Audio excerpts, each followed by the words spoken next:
we grew up in Luton as a huge Asian diaspora, I guess. Lots of Indians, lots of Pakistanis, lots of Sikhs, lots of Muslims. And these people work as a team.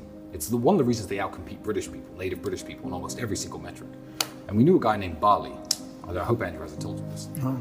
So he was a lawyer, probably £50,000 a year, and he drove a $400,000 Ferrari, a £400,000 Ferrari, and a £500,000 Rolls Royce sometimes.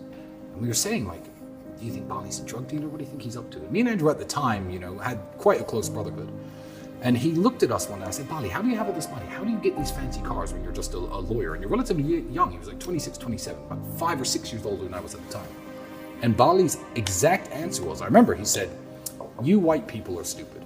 Now, I'm mixed race. He wasn't talking anything racial. He was talking about, I guess, native British people. He says, you will have 5 sons, or your father may have 5 sons, which for someone in my culture, he was a Sikh, an Indian Sikh from Punjab. He said, that's a jackpot. And this Englishman's 5 sons will all move out of the family home. They'll pay 5 rents, probably to people like me. They'll take 5 different student debts out, go on 5 different career paths. They'll set up, they'll get 5 different mortgages, marry 5 different women, and never see each other again. You see, my father had 5 sons. Now, I'm a lawyer. My brother's a dentist. My father's an engineer. My other brother owns a construction company. And every single skill set that they needed to flourish was within the household. So we all live in the family home. We pool our resources. Our women work together and prepare food for us. We work. And every time that we have new children or the family is expanded, we just expand the house. My brother owns a construction company. And that way, as a group, we have 3 Toyotas, 1 Ferrari, and 1 Rolls Royce. And we can all use them anytime we like.